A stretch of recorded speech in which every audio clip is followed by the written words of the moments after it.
Hello everyone, good morning. তো সকালবেলা সেজে গুজে চলে যাচ্ছি আজ পিসির বাড়ি, বিকজ আজ ছিল তার রেজিস্ট্রি ম্যারেজ। আর মা আর দিদি অবশ্য অনেকটা আগেই পৌঁছে গেছে, বাট আমার আসতে একটু লেট হয়ে গেছে। আর এসে তো ভীষণ খিদে পেয়ে গেছে, সো খেয়ে নিলাম লুচি আর চানা মশলা। আর পিসিদের এই ঘরের জানলাটা ফুলগুলোর জন্য ভীষণ সুন্দর লাগছিল। মানে পু আমাদেরকে নাচ দেখাচ্ছিল আর ওকে ভীষণই কিউট লাগছিল। তারপর ব্রেকফাস্ট করে জানলার ধারে প্রায় অনেকক্ষণ বসেছিলাম আমি আর দিদি। আর এটা হলো দাদা আর বৌদি, যাদের আজ রেজিস্ট্রি ম্যারেজ।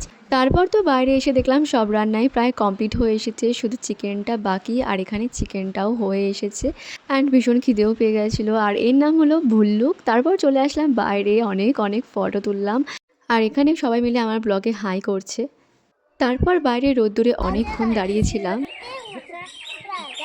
আর দাদা এখানে দিদির ভীষণ লেগ পুলিং করছিল আর দিদি ভীষণ রেগে যাচ্ছিল। তারপর সবাই মিলে বসে পড়লাম লাঞ্চ করতে। আর চলো তোমাদের সাথে আজকের মেনুটাও শেয়ার করে দিই। প্রথমেই দিয়ে দিল সাদা ভাত, ভেজ ডাল আর দিয়ে দিল বেগুনি।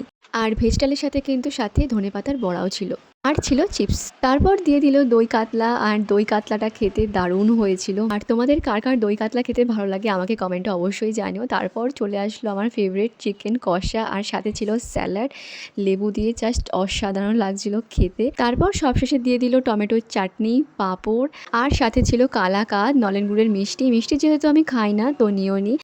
আর লাস্টে ছিল ভ্যানিলা আইসক্রিম।